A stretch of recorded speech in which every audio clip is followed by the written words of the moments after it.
السلام عليكم ورحمة الله وبركاته.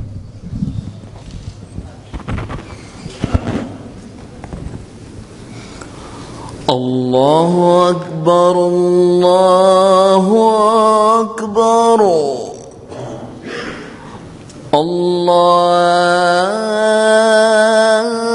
الله أكبر الله أكبر أشهد أن لا إله إلا الله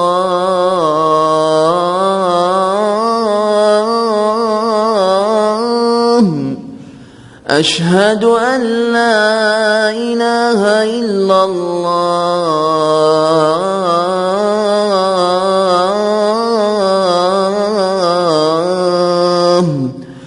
أشهد أن محمدًا رسول الله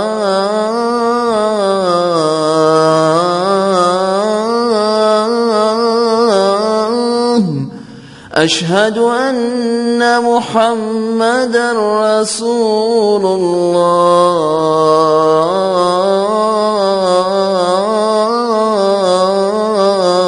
الله حي على الصلاة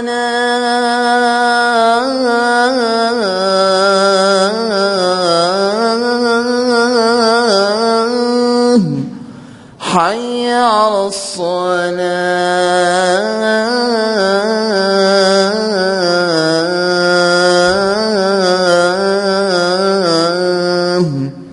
حي على الفلاح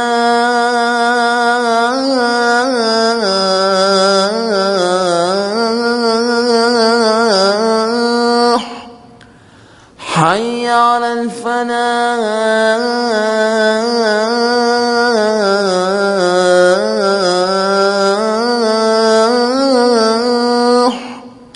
الله أكبر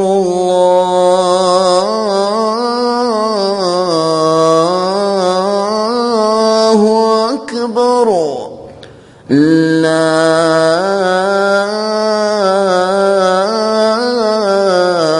إله إلا الله.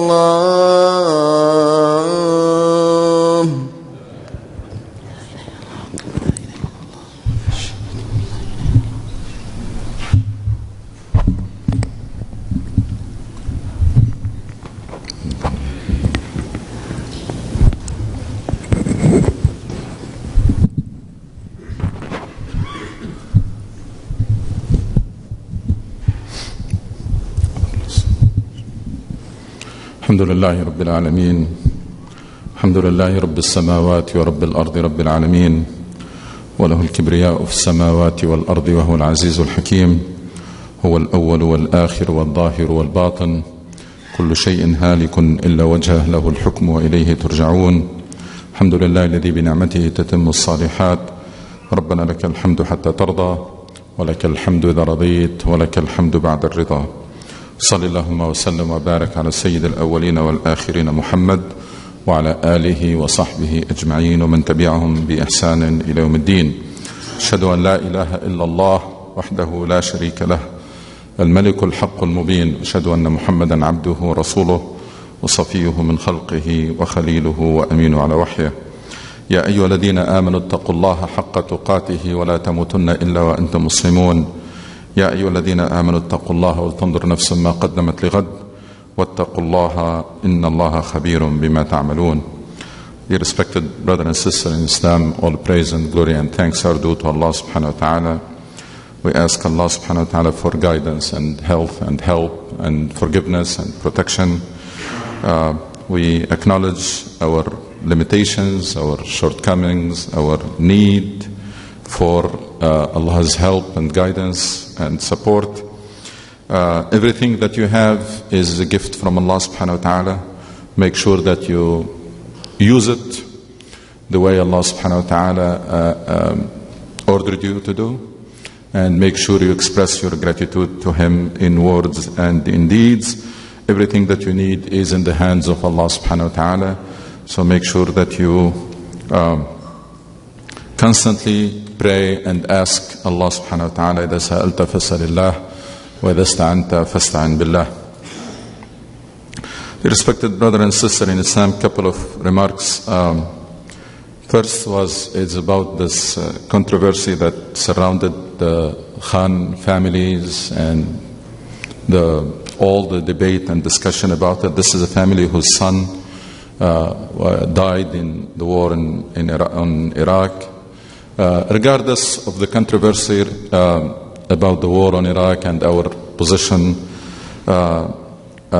vis-a-vis this war, but the reaction of Muslims, the many Muslims who wrote about who they are and what they are doing, showed that how much potential we have in this community. We have people with a lot of skills and people doing a lot of good work. It makes you happy. At the same time, you feel bad that all these skills and talents and good people are not their efforts is not streamlined because of the lack of leadership and lack of vision in our community. So we have a lot of good people with a lot of good skills and talents doing a lot of good work, but yet as a community our performance is still very weak and we still are very ineffective because of the lack of, as I said, the vision to rally people and the lack of leadership. It adds to the pain that you feel when you compare, and I have always been struggling with this, that why we have such a great faith as Muslims and we are in such a miserable situation. It's very hard to reconcile. You read the Quran, describing the community of believers. This is a community that is designated to lead. This is a community that is designated to be a model for others, to guide, etc. And then you look at the reality, you find that we are nowhere close to this. We are nowhere close to the expectations. We are nowhere close to the profile that Allah has, that Quran uses, or the way Quran describes us. And that brings us to the same issue, that this contrast and comparison between our Islam and the true Islam. Between our Islam, the way we understand and practice Islam, and between the way we should understand and practice Islam, the true Islam. Why I'm emphasizing this? Why I want all of us to see the huge difference between what we're doing and what we're supposed to do, between where we are and where we're supposed to be, and between the way we serve the deen of Allah subhanahu wa ta'ala and the way the Prophet sallallahu alaihi wasallam and his companions served this deen, between our level of dedication and commitment and between their level of dedication and commitment. It's amazing. I mean, the comparison is really shocking between a handful of people in the desert, in the middle of nowhere, who were poor, short in number and resources, less probably than the people who are in the mosque today, in this mosque. Forget about any other mosque in Northern Virginia, forget about any other mosque in United States, forget about any other mosque in the world. The people around Muhammad sallallahu alaihi wasallam who have changed this world are less than the people who are present here in this mosque now, at this moment. Compare that to 1.5 billion Muslims who are almost irrelevant in this world. Nobody even pay any attention to them. Nobody give them any consideration. Can we still say that it's the same Islam? Can't be. It can't be. I mean, the results say otherwise. It's a huge difference. Between now, we have so many Muslims, a lot of resources, yet we seem to be unable to do anything with it. And eventually, our path of decline led us now to what? Led us now to, in many parts of the world, Muslims are killing Muslims. That's what it is. It's we used to say there is a conspiracy, there are enemies, people are attacking, Muslims are killing, but now in many parts of the world, Muslims are killing Muslims. And Muslims are destroying their own countries with their own hands. We don't have anybody to blame anymore. We used to have to find always somebody to blame, to find an excuse. There is none. Now people are doing it to killing each other and destroying their own countries with their own hands. You see the difference in the results. You see the difference in the quality of people, the quality of individuals that Islam produced, the true Islam produced, the quality of individuals that our Islam is producing. There is no comparison. These people, they were very serious. They took this very seriously. From day one, they knew what it is. They knew this is a big commitment. That's a very serious business because it is a business with Allah subhanahu wa ta'ala. So they took it very serious and they dedicated their lives to it. They served their deen they didn't spare anything. They did not serve Islam with the leftover of their time and their money. Why I'm saying this? I'm saying this so that once we realize the contrast, the difference, inshallah, we will be motivated to make the transition. We will be motivated to accept what we have is not what it is. We need to make the shift and make the transition and make the effort to discover our great, inspiring, and empowering faith that is the true Islam. And last time and the week before, we ended up with the conclusion that becoming a Muslim is a big decision. It involves a lot of work. It involves a lot of commitment. It's a journey, lifelong journey until you meet Allah subhanahu wa ta'ala. It requires a work to try to study the guidance of Allah subhanahu wa ta'ala. Study it. Not read it, study it. True Muslim should embark on studying the Quran and the Sunnah of Rasul sallallahu alaihi wasallam. Study it. Like a textbook. And people should, when they meet, they should be discussing. I just came to know the meaning of this verse in that surah. Have you read anything about it? That should be the spirit among believers. Like students in a class, they have a textbook and they are always preparing and always discussing the material that they're going to be tested about. And we said that this deen is a guidance to be studied. It's a message to be mastered and delivered in the best possible way. So Islam is a message, it's a universal message. Each one of us is responsible for the people around you. And in order to deliver that message, you have to master it. Each Muslim should be capable of explaining Islam to people. It's very embarrassing for a Muslim to say, I don't know. Or if they're asked about their deen, they will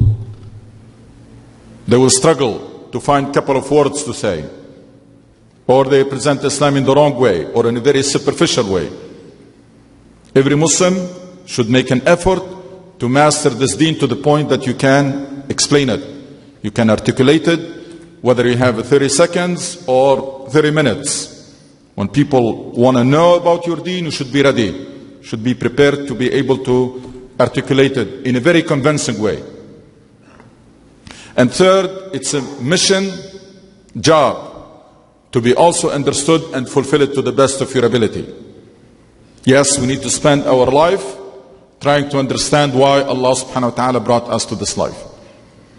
Understand the job, like in a company, you have to understand and fulfill the job description and meet the expectation of the people who hired you. In this life, you have to understand and fulfill the job description that Allah decided for you. why you are here, and meet the expectations, so that when you stand before Allah subhanahu wa ta'ala, there will be no surprises. You know why you are here, and you did it to the best of your ability.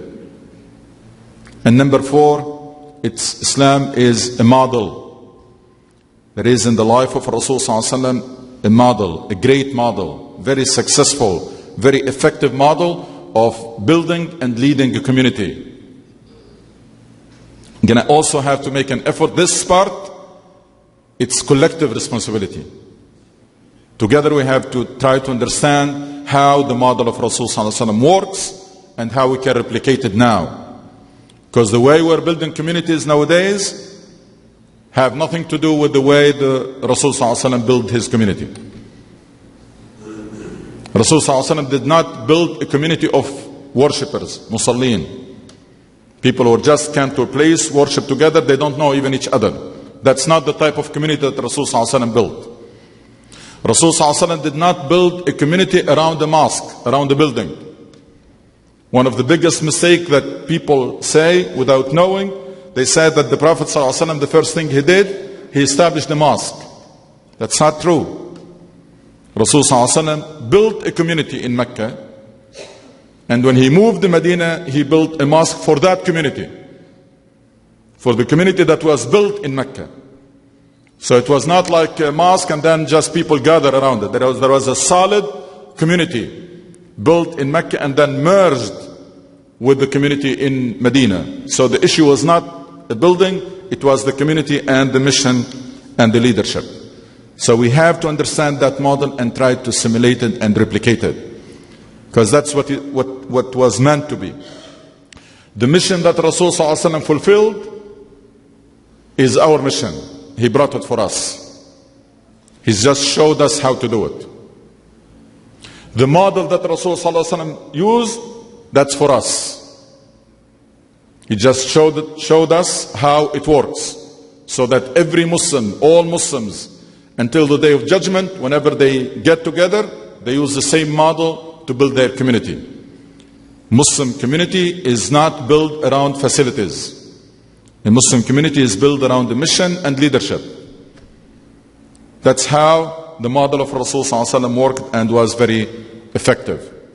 We also concluded last time that one of the dilemma that we are facing is what?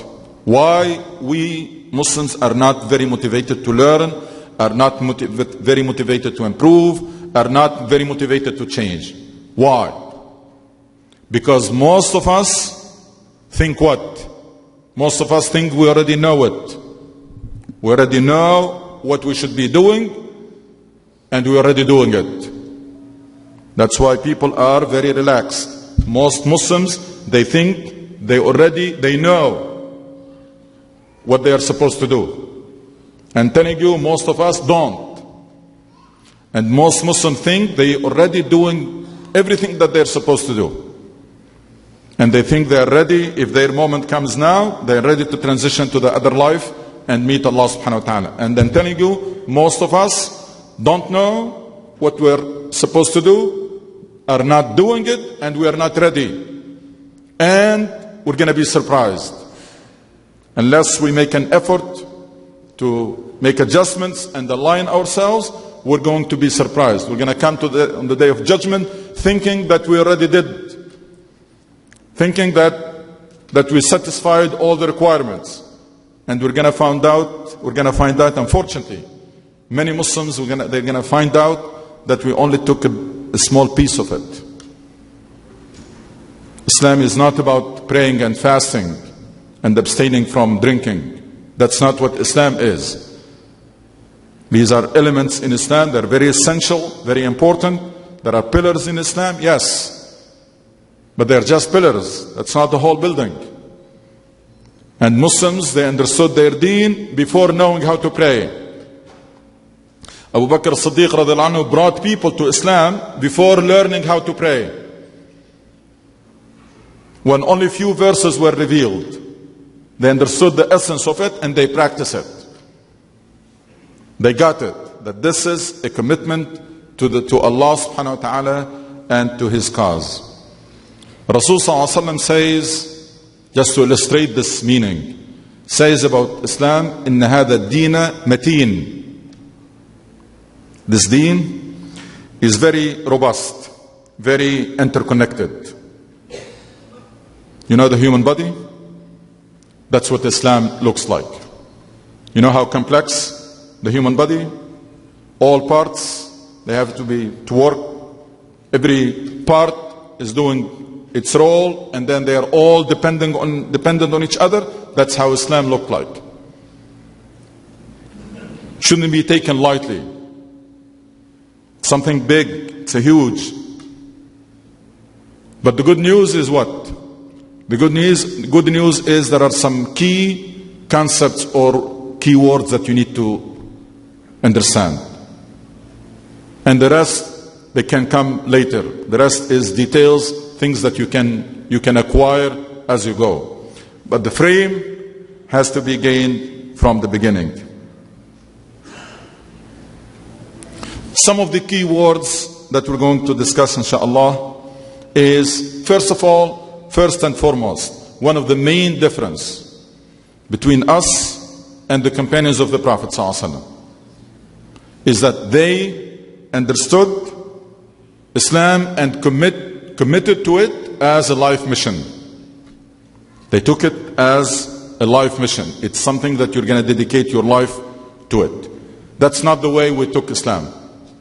We took Islam as something on the side. There is a huge difference between the way they understood and commit to Islam and the way we understood and commit to Islam. When you take Islam as a mission, that means what? Mission, like job, means that you're going to be always trying to understand and fulfill the job description, the requirements for this mission. And try always to understand and meet the expectations. What is it that Allah subhanahu wa ta'ala expects you to do? And meet those expectations. Be whatever Allah subhanahu wa ta'ala expects you to be. And never be in a place where Allah subhanahu wa ta'ala does not want you to be. To emphasize this meaning, Quran says what? يا أيها الذين آمنوا استجيبوا لله وللرسول إذا دعاكم لما يحييكم. Quran addressing believers, telling them what? Telling them to answer the call. They're already believers. Which call they're going to answer? They're already believers. يا أيها الذين آمنوا استجيبوا لله وللرسول إذا دعاكم لما يحييكم. Answer the call of Allah subhanahu wa ta'ala. That's the verse that applies to us now. Yes, alhamdulillah, we are believers, but we need to answer the call.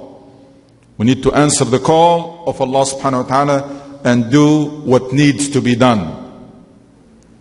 And whatever it takes. Until the goals are achieved, you still have to keep pushing and challenging yourself to do more and to contribute more to the cause of Allah subhanahu wa ta'ala. We really have to change or stop thinking that if I do my part and I do something, then I'm okay, regardless. Your eyes should be on the goals. As long the goals are not achieved, as long you still have to challenge and push yourself to contribute more. Some of these key words and key concepts are what? When you become a Muslim and you sign this contract with Allah subhanahu wa ta'ala and covenant, you're basically pledging to do what? You're pledging to work on 4 fronts. 4 fronts. And listen carefully to this so that you understand how far off we are. The first front, it's like courses that you're taking. It's like student who are taking courses. These are like 4 courses that you have to work on to pass the exam. One is the front or the track of ibadah, worship. Now you may say we're already doing that. No, you're not. We are not doing it. Why? We're doing some. We're praying. We're worshiping. I'm not saying otherwise. But listen, what is the goal here? What's the goal on the track of ibadah? The goal is to intensify, keep intensifying and perfecting your worship and compare it to the worship of Rasul sallallahu alaihi wasallam. That's the attitude of a believer. So it's not like I'm good. I'm praying. Yes, you're praying. But no matter how good your prayer is, always remember that the standard is the prayer of Rasul Sallallahu Alaihi Wasallam and the worship of Rasul Sallallahu Alaihi Wasallam. It's a lot of effort. Again, increasing and improving the quality of your worship, and keeping in mind always that the standard is the worship of Rasul Sallallahu Alaihi Wasallam, and trying to turn all your life into an act of worship, so that you are always mindful and obedient to Allah subhanahu wa ta'ala wherever you are. And wherever you are, you're doing what Allah expects you to do. When you are at work, you perfect your work. At home, you perfect your role as a parent or as a spouse, etc. Wherever you are, you try to do what Allah subhanahu wa ta'ala expects you to do. Our relationship with Allah subhanahu wa ta'ala on the same track and the same front needs a lot of work. You need to work hard to develop and maintain and strengthen your relationship with Allah subhanahu wa ta'ala. Very close relationship. No matter how close you think you are to Allah subhanahu wa ta'ala, remember that you need to try to be closer, even closer and closer. You need to develop this vibrant spirituality. Someone whose heart is very responsive to the verses of Quran. And that's how Allah describes the believers by saying, الَّذِينَ إِذَا ذُكِرَ اللَّهُ وَجِلَتْ قُلُوبُهُمْ وَإِذَا تُلِيَتْ عَلَيْهِمْ آيَاتُهُ زَادَتْهُمْ إِيمَانًا. Those, when the name of Allah is mentioned, their heart trembles. And when they hear the verses of the Quran, their iman increases. Meaning their heart is very responsive, very sound, very pure. That doesn't come by itself. That needs work. So that's just one track. Second is the track of tazkiyah. Self-development, self-empowerment. You want Allah to be pleased with you? Allah wants you to be all you can be. Allah wants you to excel in everything that you do. Allah loves strong believer more than a weak believer. Allah subhanahu wa ta'ala wants to see you successful in your role at home, in your career, in your skills, in your manners, in everything. Should be constantly improving and trying to excel and perfect everything you do. Beautiful hadith in which Rasul Sallallahu Alaihi Wasallam says that Allah loves when one of you does something to perfect it. إن الله يحب إذا عمل أحدكم عملا أن يتقنه. Whether you're a student, you are a worker, you're a business person, wherever you are, whatever role that you're doing, you try to perfect it. Be all you can be. That's the way to make Allah subhanahu wa ta'ala pleased with you. Allah subhanahu wa ta'ala definitely doesn't love stagnant Muslims. Muslims who don't improve from one week to another, or from 1 month to another, or from 1 year to another. Are you going to be happy with your child if you don't see him progressing? You will not. You want your child to be the best. وَلِلَّهِ الْمَثَلُ الْأَعْلَى. Allah wants His servant to be all they can be and to excel in every aspect. Your knowledge should be always increasing. Your skills should be improved. Your career, everything that you're doing, every aspect of your life, you should try to excel in it. That's where beautiful concept of tazkiyah. And it pains me that today those who are promoting this are mostly non-Muslims. We have to go and read books by non-Muslims talking to us about tazkiyah. They call it mentorship, they call it self-development, but that's what it is. So we neglected those concepts, and now we go and learn them from other sources because we didn't do our part. Number 3, it's an important track that Allah will be asking you about. It's the track of da'wah. It is your responsibility that the people around you receive the message of Islam in the best possible way. It's not your responsibility to convert them. It's your responsibility for them to get it and make a very conscious, educated decision whether to choose Islam or not. And whether they choose to Islam or not, that should not change your relationship with them. But you should bring them to that position where they make an educated decision about this deen. And the best way to do this is by example. So if there are people around you who still don't know anything or don't know about Islam or have the wrong perception, it's your responsibility to fix that. And that's also another track. In order to do this, you're going to have to be a good ambassador of Islam, and you also need to be capable of explaining your deen to others. You see how these are connected. To be successful on the da'wah front, you have first to succeed on the tazkiyah front. To be a good ambassador of Islam, then you can talk about it. When people see the product, then you can explain or can talk about it. And number 4, it's another track, and that's equally important. That's what made this community a special community of believers, which is to make things better, to change, to make this world a better place for everybody. Islam summarized in one word called Islah. And that also requires you to be civically engaged, to be civically informed, civically aware, civically involved, so that you can make a difference. And you can change things. You can try to change laws, policies, social norms to make this society a better place for everybody. Just tell me how many Muslims are aware of their duties to be working on these fronts, and how many Muslims are actually making the effort to be working on these fronts. And this is what Allah subhanahu wa ta'ala expects you to do. This is what Allah subhanahu wa ta'ala is going to ask you about. It's not enough to come with prayers and fasting on the day of judgment and say, I did not drink, I paid my zakat and performed hajj, so I was good. That's not going to cut it. This is much more serious than that. And Allah subhanahu wa ta'ala asking us to dedicate ourselves completely to this deen. Ya ayyuhalladhina amanu dkhulu fi as-silmi kafatan. When you enter in this deen, enter wholeheartedly and with no reluctance, with no hesitation. Whatever needs to be done, whatever sacrifice needs to be made, whatever contribution, whatever effort is needed from you, you should be ready to answer the call of Allah subhanahu wa ta'ala. Tubu ilallahi innahu ghafurur rahim.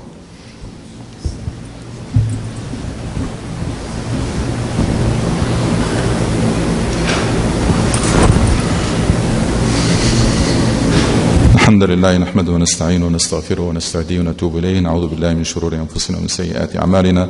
يهدي الله فهو المهتد ومن يضلل فلن تجد له وليا مرشدا.